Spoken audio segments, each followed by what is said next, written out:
From the Homestead Studios in Santa Clarita, California, it's Just the Tip-Sters with Melissa Morgan. Hey. If you've got a tip for Melissa, an unsolved murder in your town, something you know about a case that you've never heard mentioned before, an anger management class specializing in talking to customer service reps in Singapore, tell us about it by calling the Tipster hotline at 832-TIPSTER. That's 832-847-7837. Or send an email to jttipsters@gmail.com. You just might hear your tip on the podcast. And now here's your host. She's got a fever, and the only prescription is hot soup and cold case files, Melissa Morgan. More cowbell.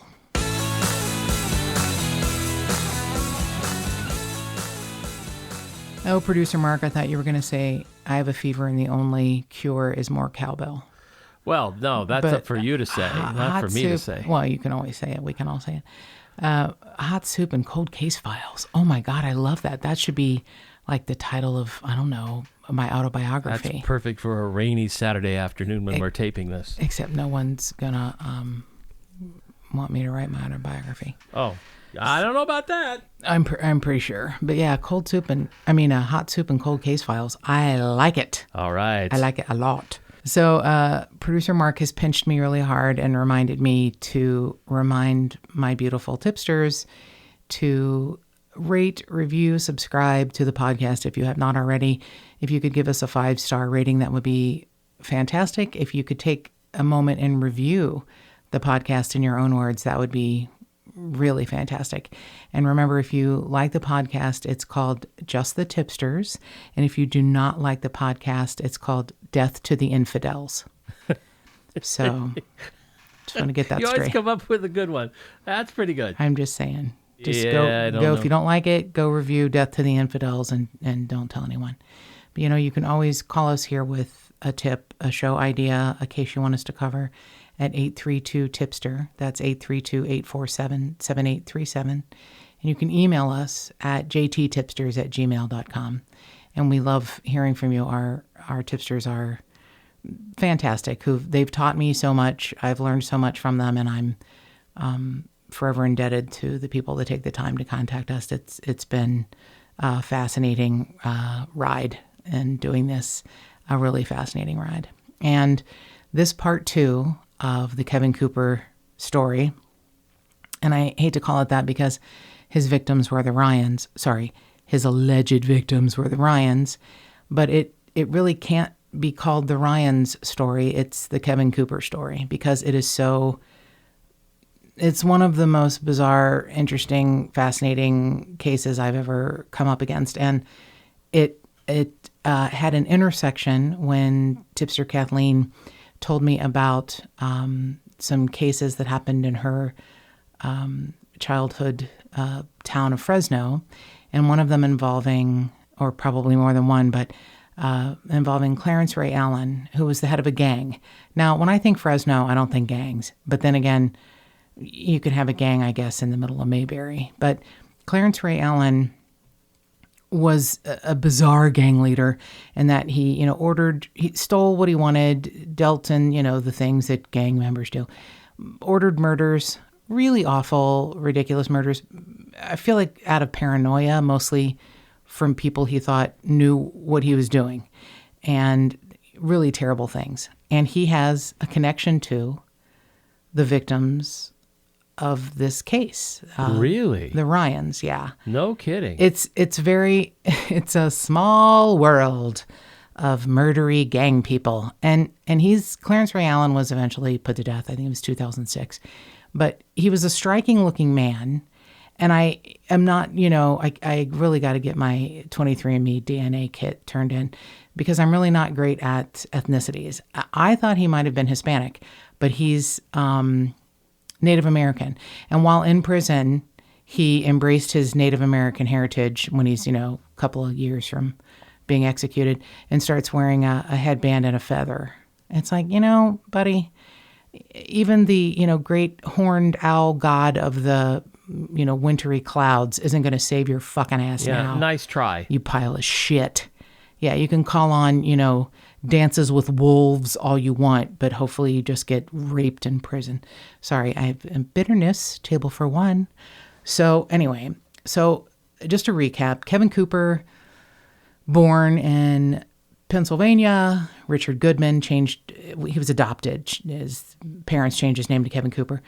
He escaped from a psychiatric facility at the age of 23, 24, after being sort of an accomplished burglar, and made his way to California, where he quickly was picked up for, being a not great burglar, because he gets picked up and arrested, and convicted and sentenced to 4 years in a minimum security men's prison in Chino Hills in California, Southern California.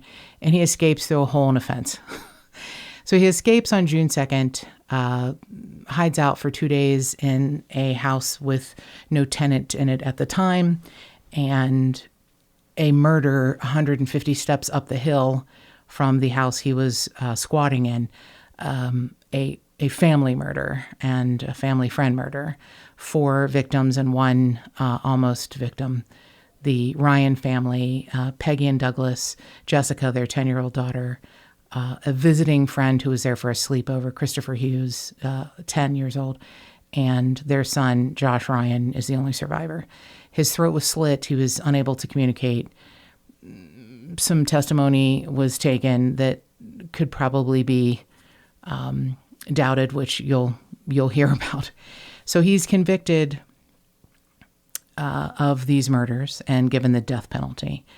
And it is so fraught with everything, with racism and really big accusations of tampering of evidence. I mean, really big accusations, to where you would think this couldn't be possible. There couldn't possibly be an entire police agency that is this corrupt. Well, buckle up, Tip-Sters, because it's a real layered story. So I'm going to try not to make this as infinitely boring as Barry Scheck yelling at Dennis Fong in the OJ trial.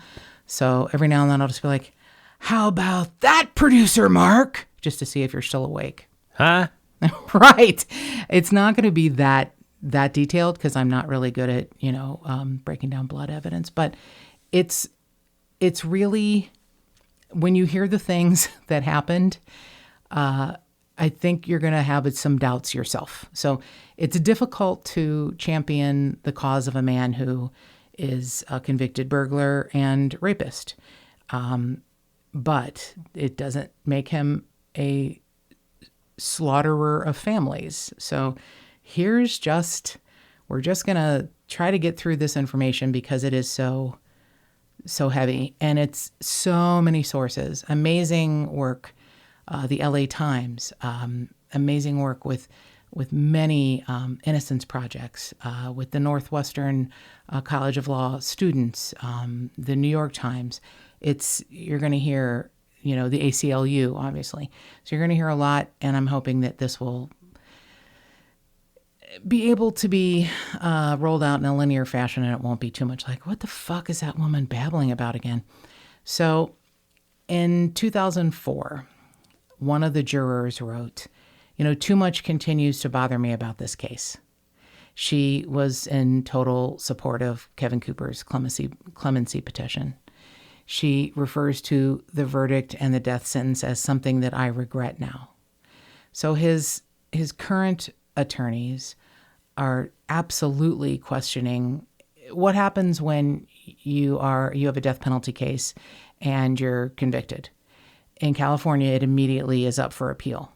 Now, what is the easiest reason that you can appeal your case?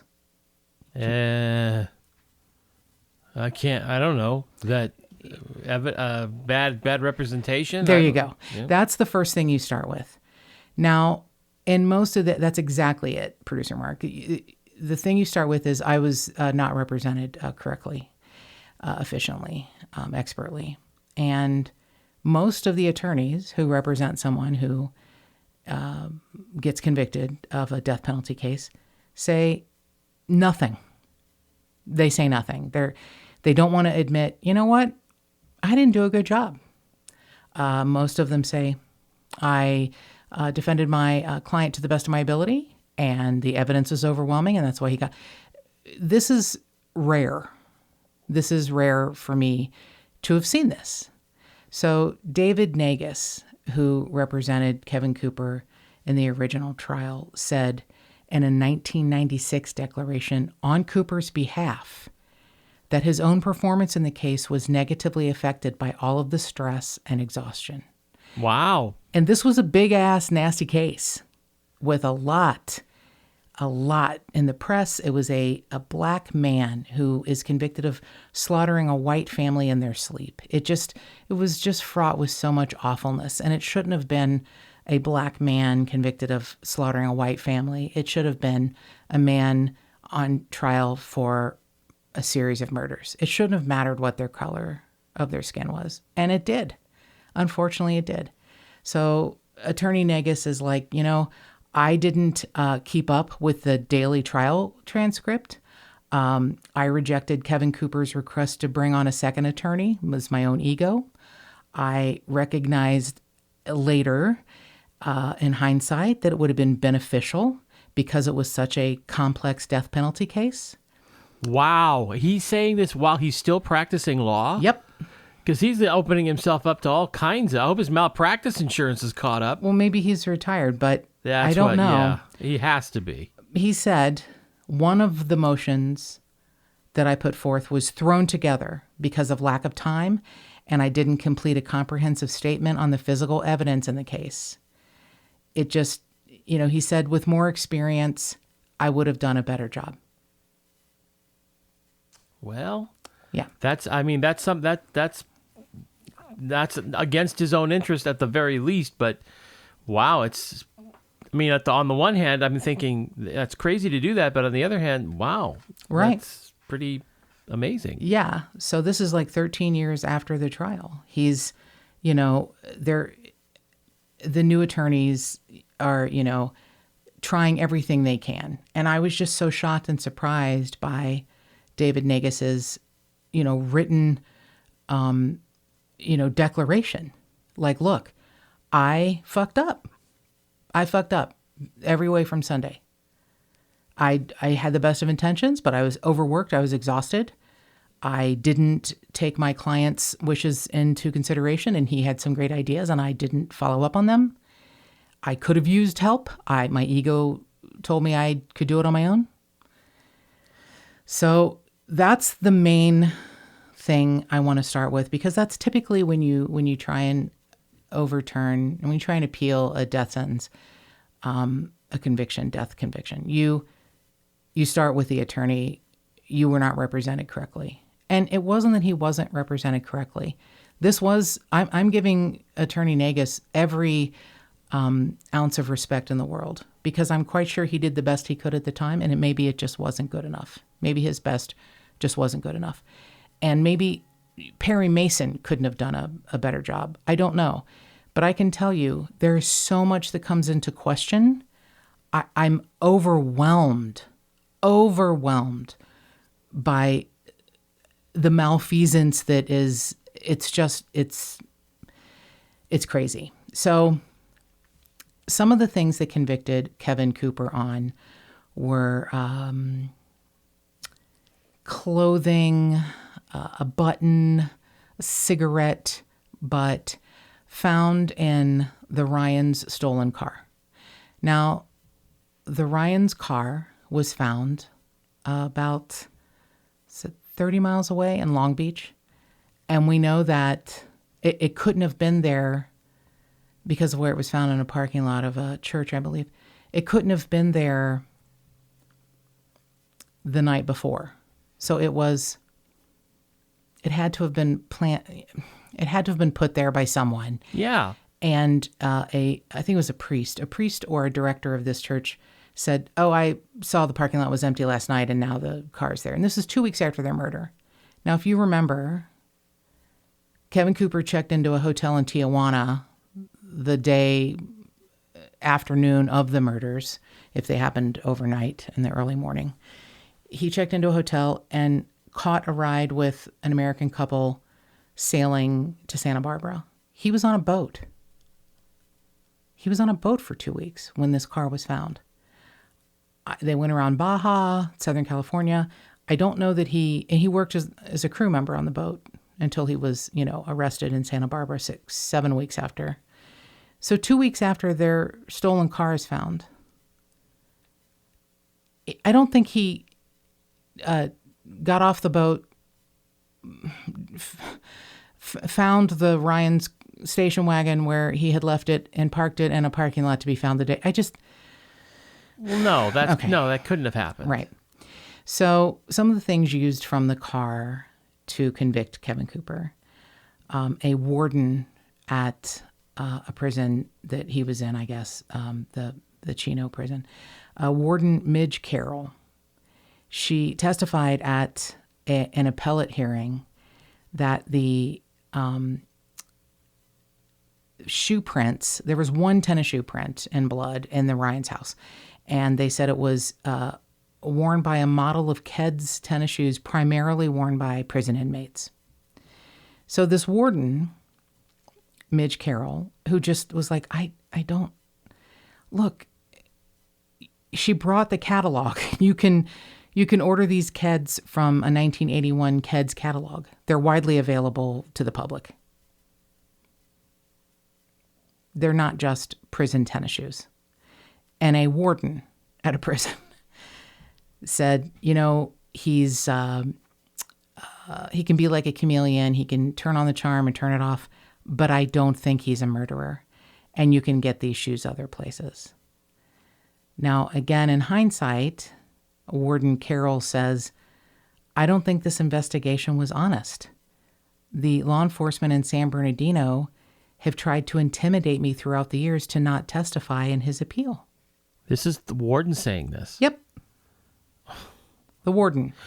Okay. Wow. Here's my impression of Kevin Cooper. Chameleon, charming, can turn the charm on and off. I don't think he's a killer. And you'll find I'll explain the cigarette.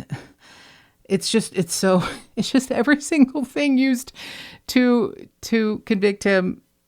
It comes into question. It's really a sad case. So we know that Josh Ryen had his throat slit, and whoever did this thought that he was dead, and he couldn't communicate for a while. But he, was because he couldn't speak. But he was interviewed by a social worker named Donald Gamondoy. And here's little Josh Ryen, 8 years old, and he has to point to letters and numbers because he can't speak. So social worker Gamondoy asks if it's one person, if it's two people, if it's three people, if it's four people. And Josh Ryen points to four. So he says there were four people in the house. When the social worker says, are the attackers black? Josh says no. When asked if the attackers were white, he says yes. So this is when he cannot speak. But a year later, he's interviewed on camera by the prosecution team. And he says, nope, there's just one attacker. And he was black. What changed? An 8-year-old who now is maybe 9 years old, who has been told to say things. Been marinated in a particular scenario. Yeah. So the social worker is being interviewed in 2011 by a Superior Court judge. And he says, I don't have my notes anymore. The social worker conveniently doesn't have his notes, but he says, I stand by my recollection. And then he says, Josh could have been confused because there were 3 Hispanic visitors who'd come to the door earlier in the day looking for work. Well. So 3 men come to your door looking for work, and then later on you're attacked and you're like, it's those guys, except they're white, and then they're Hispanic, and now they're black, and there's only one. So it isn't just Josh. It's not just Josh's original statement that there could be 3 people involved or more. There is a bar called the Canyon Corral Bar. It's 2 miles from the Ryen house. And several witnesses told investigators that they saw 3 men they'd never seen before the night of the killings. Now, these witnesses are interesting women. The 2 women that were interviewed, you can see them on the 48 Hours episode that Aaron Moriarty hosts about this case. And ironically, one of them is a phlebotomist. So she's pretty up on what blood looks like on clothing. So this bar patron, Christine Sloniker, is a licensed phlebotomist. And in 2004, she testifies that night she remembered it so clearly because it isn't often you run into people that have blood all over their clothing. So there were 3 men in the Canyon Corral Bar. You'll find out the names coming up and potentially the clothing connection. So there's several things found in the house that was the hideout house, we'll call it that, the house on English Place where Kevin Cooper squatted for a few days. There was a green button and a hatchet sheath that were found in a closet in the hideout house.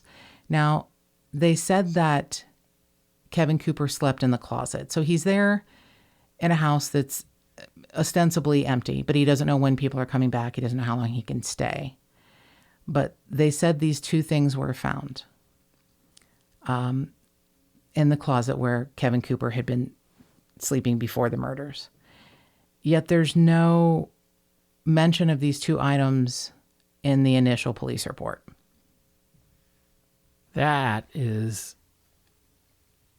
very compelling. Very compelling. And there's more. So the most strongly contested pieces of evidence are blood spatters and stains that the prosecutors and judges have said uphold the guilty verdict. However, the testing of these pieces of evidence really come into question. So prosecutors said that Kevin Cooper was linked to the crime at the house by 1 blood drop. It's Exhibit A41. 1 drop of blood on a wall in a hallway. It contained serological markers matching a person of African descent. The key witness was San Bernardino technician Daniel J. Gregonis, and he testified that he'd made a mistake in his initial identification of A41, but then revised his assessment of the blood type after further testing.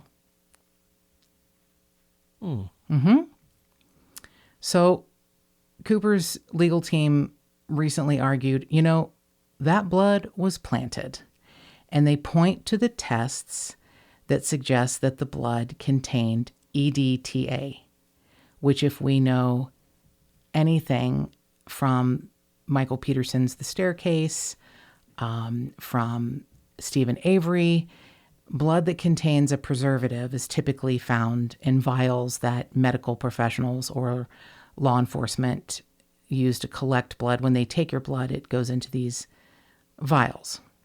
So the blood found in A41 contains EDTA. So EDTA, this is something I need to have clarified. EDTA is a chemical that is inside these tubes? Yes, to keep the blood viable, to preserve it, basically. So it's a preservative. So it doesn't mess up the order of the DNA. It doesn't mess up whose blood is in the vial. But if you test it, if you further test it, you can see if there's a preservative in the blood. Okay. I got it. Okay. So here's the other thing. In a vial of blood that police had taken from Kevin Cooper when he was arrested, there's traces of other people's DNA. Well, then, okay. Come on. So his attorneys posit in one of his clemency petitions, there was blood added to the vial to replace the blood used for planting, and this really throws into question all of the evidence that the jury heard at Mr. Cooper's trial. Seems logical to me. All you got to do is bring up questions, and if there are other people's blood in that vial, there's preservative in the blood drop on the evidence A41, A41. Those are pretty big questions. So Janine Arvizu, who's a chemist, said that the observed facts are consistent with a concerted effort to tamper with evidence in a manner that would incriminate Kevin Cooper. So, it's like, how big does this conspiracy go? Like, how big can this go? So David Stockwell, who's a deputy sheriff, acknowledged that it's possible. And, because Kevin Cooper's original attorney contended that there were as many as 70 people allowed to enter the crime scene in the first 24 hours. How many? 70 in the first 24 hours. Is that anywhere near normal? I don't think so. I think because it was so big, it was such a Yeah. big, so many victims.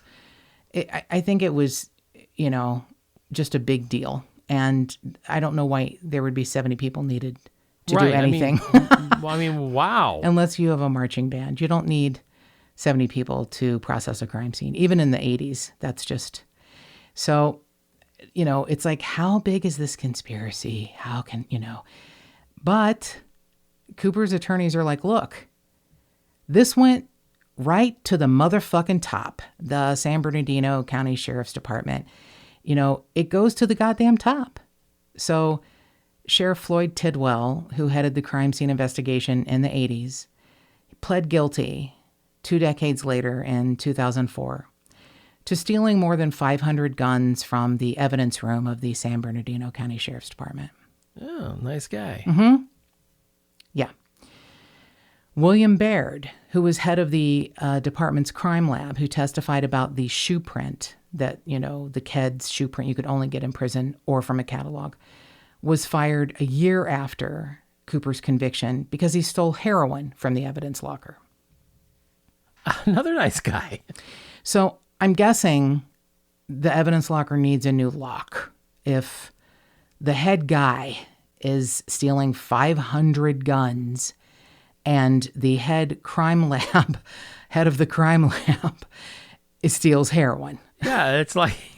Is anyone doing their job? It's like leaving a kid in a room with ding dongs and ho hos. Ding dongs, ho hos, ice cream in the refrigerator.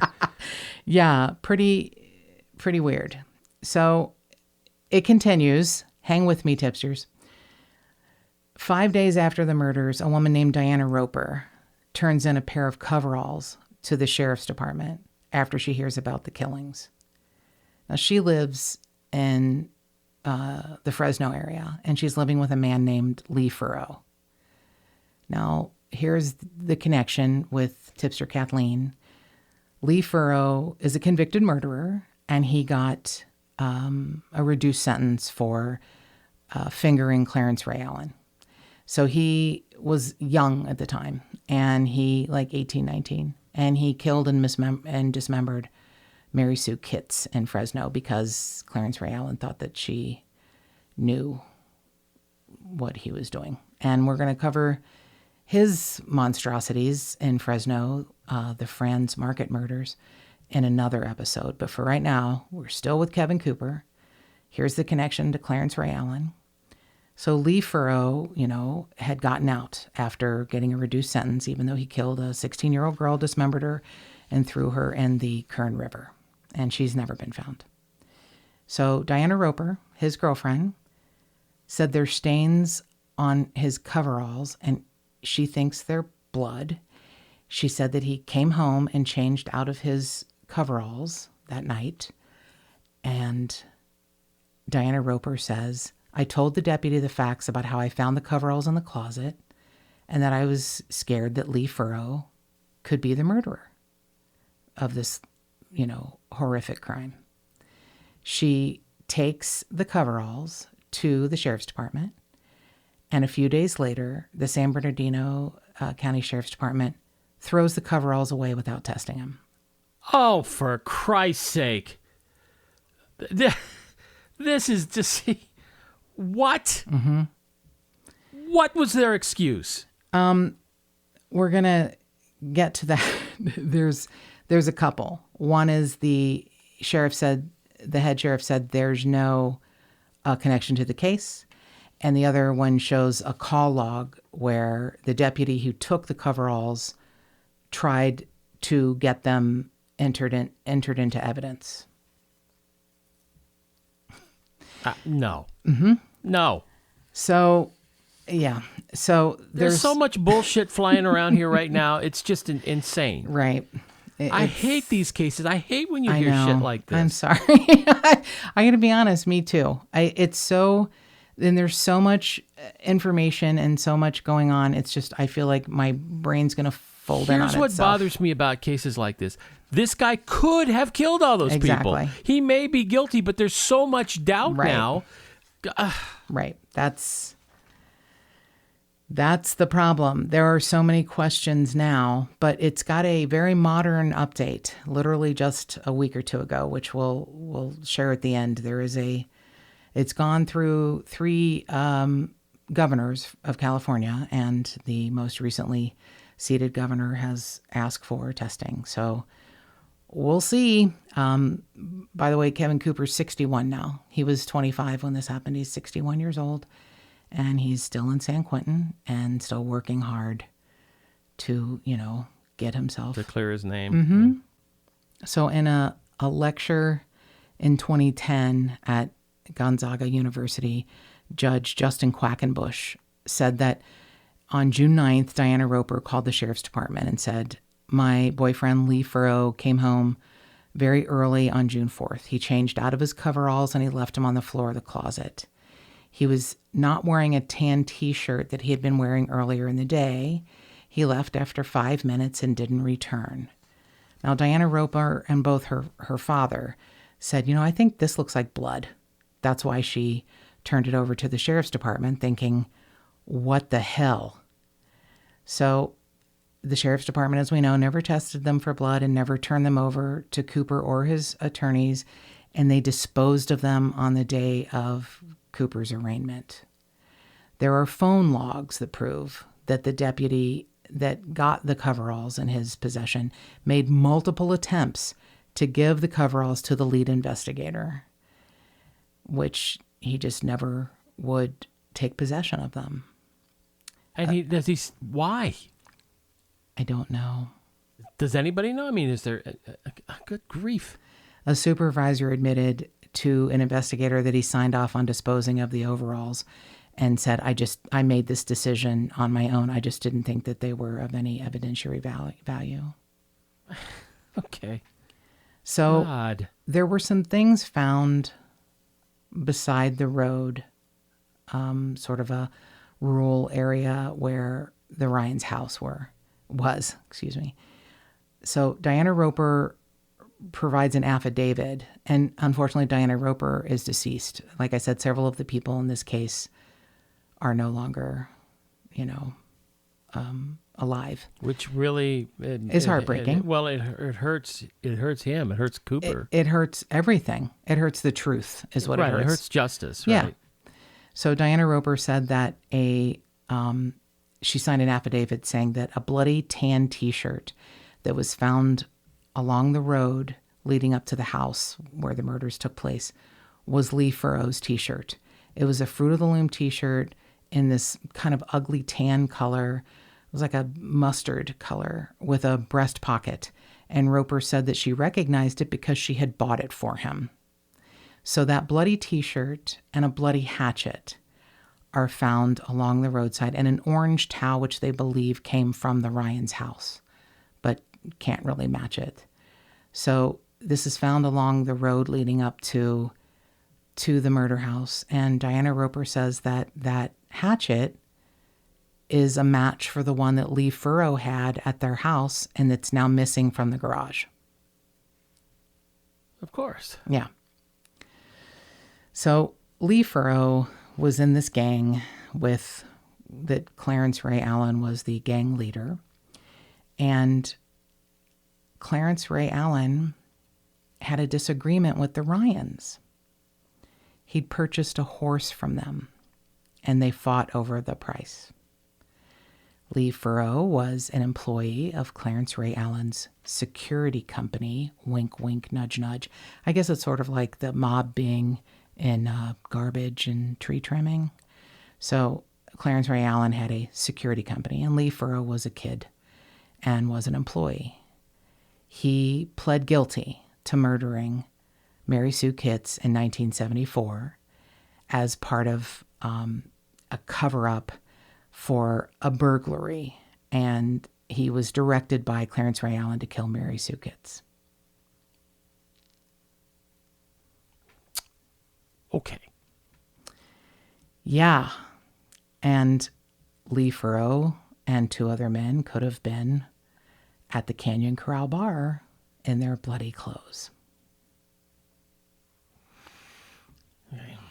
So he gets out of prison a year before the murders. He's released, early because he had turned state's evidence against Clarence Ray Allen. And Clarence Ray Allen was sentenced to death. And Furrow told friends, he doesn't hide it. He told friends that he was part of this gang that killed Mary Sue Kitts and cut up her body and threw her into the Kern River. And he actually confirms that in an interview with Erin Moriarty. One of the things that's interesting about her episode of 48 Hours is that Lee Furrow, who now lives back east, I believe it's Ohio, says, "I'm a good person." And to her credit, Erin Moriarty doesn't recoil in horror, but she doesn't miss a beat and questions him and says, "You're a good person?" And he says, "Yes, I'm a good person." Now, I'm not saying you can't become a good person after killing a 17-year-old girl, dismembering her and throwing her into the Kern River. You know what? Actually, I am. You're not a good person. Say, I think it's kind of over once you do that. Yeah, you're not a good person. You can repent and you can talk to, if there is an afterlife, whoever takes care of that, you can talk to them. But right now, in this life, you're not a good person. I'm not saying, you aren't forgiven by Mary Sue Kitts' family. I don't know. They have no closure. They can't honor their daughter because she's never been found in parts in the river. But I can tell you, no one's going to forget. You may be forgiven, but no one's going to forget, you pile of shit. So I hate to say it, but Lee Furrow is even as late 2018 in an interview with Nicholas Kristof of the New York Times said he will he wouldn't submit to DNA to DNA testing for a while. And now that the horse is out of the barn, they got his DNA, probably from a public place. He now says, "Oh, I'll submit my DNA," but they've already got it. Well, that's nice. Right. It would just be a backup. But he says he wants to get this over with and clear his name. Okay. All right.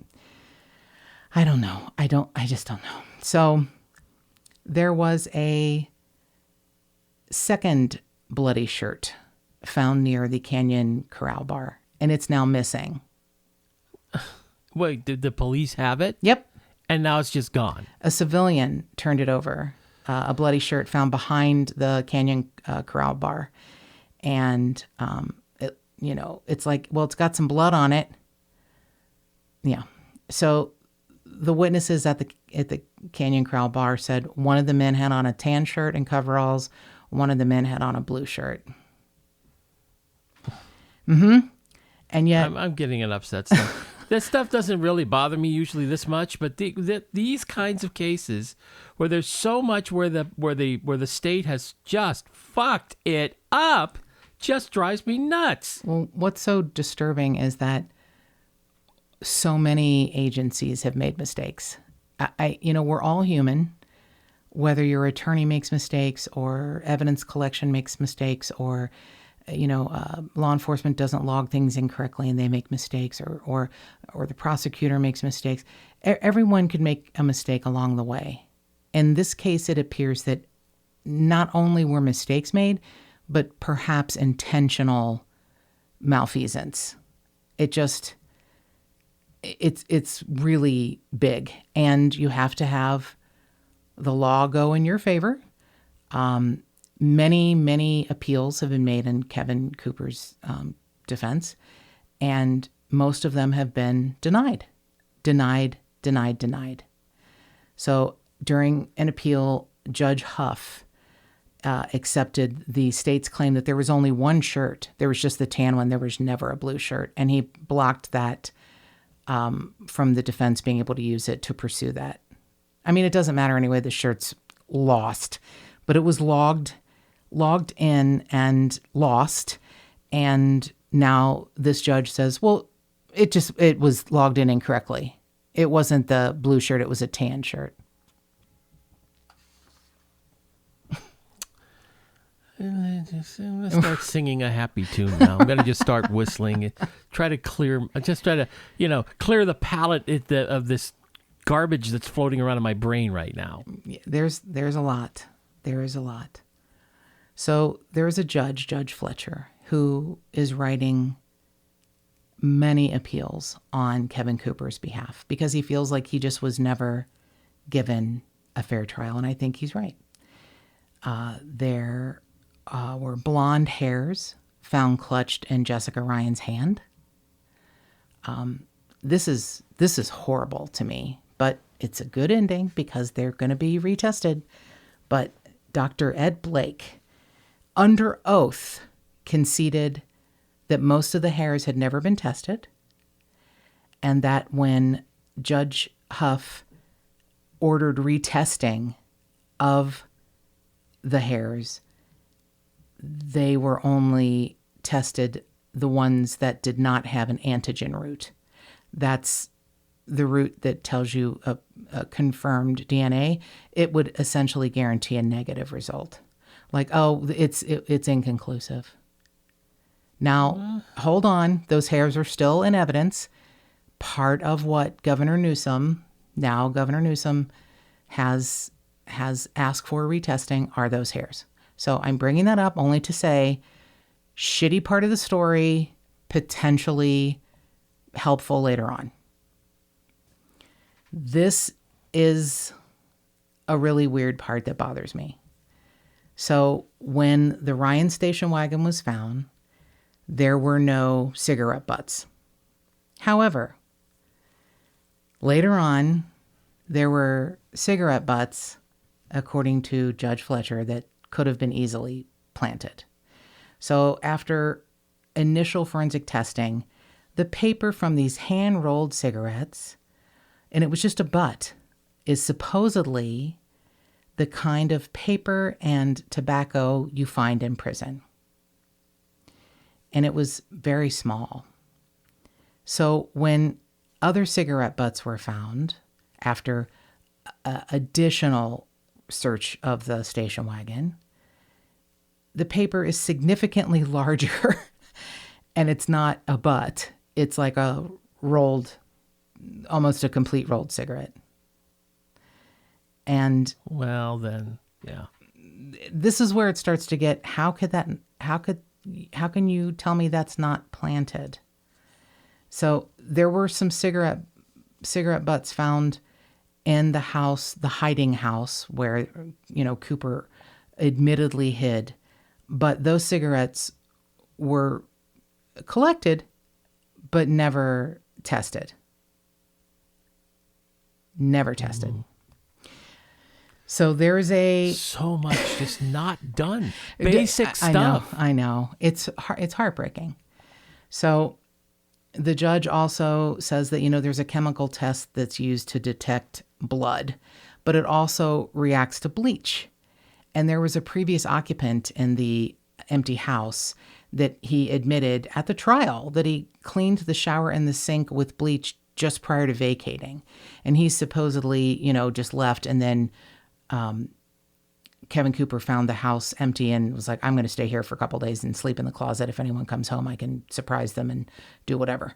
So the blood in the shower and the sink could really have just been a reaction to the bleach used by the prior occupant of the house.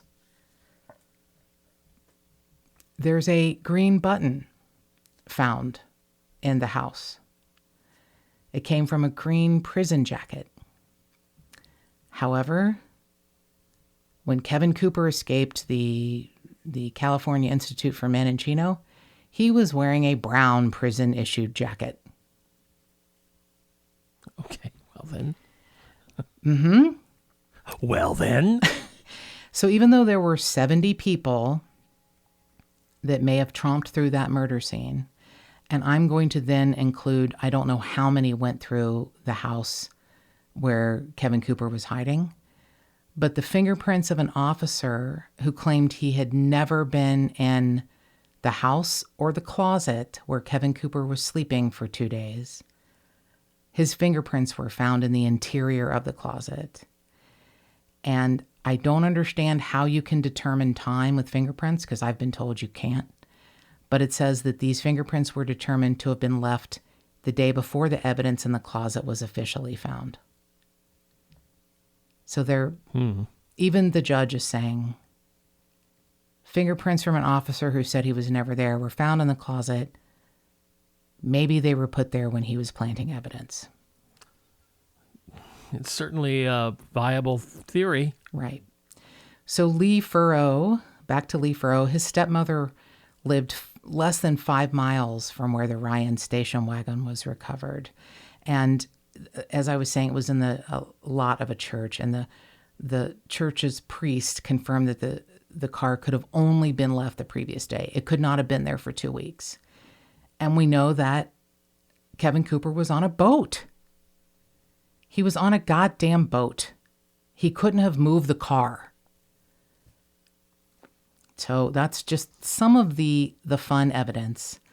So in 2001, Kevin Cooper became the first death row inmate in California to successfully request post-conviction DNA testing. And the results of those tests really failed to exonerate him. They said that his DNA was present at the crime scene and in the stolen station wagon, that hairs found on 3 of the victims were likely their own, not his, but there was no DNA present, to account for those hairs. But, as we find out, they're going to be tested. There was a vial containing, Cooper's blood, but also a second individual. The prosecution expert, Daniel Gregonis, had checked Cooper's blood out of the lab for 24 hours without informing anyone else, alongside with Cooper's saliva and the blood stain recovered from the house. So now this is significant because those 2 key pieces of evidence are, really relied on because they contained Cooper's blood. Of course. So those 2 pieces of evidence, pretty big, and he checked them out and didn't tell anyone. So the list of people that are, and there are a lot of people that are working hard to get at least Kevin Cooper exonerated. I mean, he was scheduled to be, at least to get his case reopened, and then exonerated, hopefully. He was scheduled to be executed on February 10th of 2004. And on February 8th, a 3-judge panel consisting of Judge Raymer, Judge Gould, and Judge Browning heard Cooper's petition, and they rejected it by a vote of 2-1. So Judge Browning was the lone dissenter, and he was able to assemble enough judges to get an en banc ruling, so blocking the execution, to allow further DNA testing. And the Supreme Court unanimously upheld the stay, effectively making it impossible to carry out the death warrant right now. So there's so many groups in the Bay Area that are working on this case for Kevin. The Campaign to End the Death Penalty, the ACLU, Death Penalty Focus, and the mobilization group to free Mumia Abu-Jamal. So there's a lot of groups working on this. Like I'd mentioned, the Northwestern University. I mean, it's amazing. So January of 2004, at that time, Governor Arnold Schwarzenegger said, here's his following statement. I'm not granting him clemency. I've carefully weighed the claims presented in Kevin Cooper's plea for clemency. The state and federal courts have reviewed this case for more than 18 years. Evidence establishing his guilt is overwhelming, and his conversion to faith and his mentoring of others, while commendable, do not diminish the cruelty and destruction he has inflicted on so many. His is not a case for clemency. Now that's, a month before, 10 days before he was to be executed. So now, December of 2010, he filed a second clemency petition with Governor Schwarzenegger. This petition laid out new developments and the evidence that, had not been known when the first petition was denied in 2004. The second clemency petition, cited different conclusions, different observations of the 12 appellate judges of the Ninth Circuit Court, including the fact that the blood was, taken after he was arrested and contaminated with the DNA of another person, that a sheriff's deputy lied at his trial about, key evidence, and that these three witnesses at the bar were never interviewed by the prosecution, and they had come forward with strong evidence of other perpetrators. So just before, Governor Schwarzenegger left office in 2011, he wrote a letter to Cooper's attorney stating that the application raises many evidentiary concerns which deserve a thorough and careful review of all of these voluminous records. And the letter further stated that since the governor had only 2 weeks left in office, here's what he's going to do. I'm going to leave the matter for Governor-elect Jerry Brown. There's some bravery for you. Just some courage right up the yin-yang. Yeah. So, Jerry Brown had looked at it several times during his time in office. On July 3rd, he hinted of 2018 that he would potentially be willing to approve further DNA testing. He sent Cooper's attorneys a list of questions. On August 17th, the defense submitted their response, revealing that they had managed to acquire Lee Furrow's DNA, secretly, I'm sure. And even Nick Kristof of the New York Times wrote a follow-up in October of his May pretty amazing op-ed article. He said that Lee Furrow in this follow-up had told him that he is now open to testing to clear his name. Well, fuck you, Lee Furrow. They've already got your goddamn DNA. But fine, give us some more. We'll see if we can spread it around a crime scene and see how it feels, if it feels good to you. So in December of 2018, just as he's leaving office, Jerry Brown, that then California governor, ordered new DNA testing in the Cooper case. Finally. He ordered testing of the original pieces. However, now Governor Gavin Newsom has issued an executive order on the clemency application, and he is asking for DNA testing on those untested blonde hairs, blood fingernail scrapings collected from the victims, the green button, and more testing of that tan t-shirt, the orange towel, the hatchet handle, and the hatchet thief. And that's all... Sheath. Pardon me. Sheath. That's all fantastic. I don't know why it takes so long. It's a really long road to through the legal system. I don't have a better system. I don't know a better way to do this, but for those who are, especially those who are innocent, it's, I do not understand how the world works. I really don't. That's the problem, is that there's no way. I mean, look, I understand that the real issue here is that if we started taking seriously everybody who said I've been wrongfully convicted and really, started retesting everything, you can't do that. But when the evidence is so compelling, after 5 years, it seems like there was enough that you should have been able to go, okay, well, maybe. I mean, that hair, the way it was found, that to me, alone right there is like, well, wait, we're not testing that? Blonde hair clutched in the victim's hands. In their hands. And Kevin Cooper can do a lot of things, but he can't make himself blonde. Yeah. Without it looking Right. like hair dye. Right. That's not going to happen. That right there is the single most compelling piece of evidence that they didn't test it. I don't get it. Oh, I think there's so many. I understand what you're saying, and that's probably because of your ability to laser focus in. Well, because it was found right away in the hands of the If victim. I'm a detective, I'm saying, well, let's see here. There's hair in. I mean, you gather that up and you keep. I mean, I don't. Well, they kept it. At least they didn't lose that. I mean, I understand. In '83, DNA testing was maybe Infancy. not really even in its infancy. Right. It was just but they knew it was a glimmer. zygote. But please, once you get to the mid '90s and you're still not testing it. Well, one of the things that's fascinating about DNA is that it's a stable molecule. It doesn't change. So it will be there as long as it takes to get this goddamn testing done.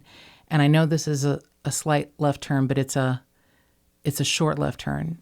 When we talk about the wheels of justice, I don't understand how Chris Watts killed his wife, her unborn son, and his 2 daughters, was prosecuted and given the life sentences, and has been moved to Wisconsin to the same prison as Stephen Avery.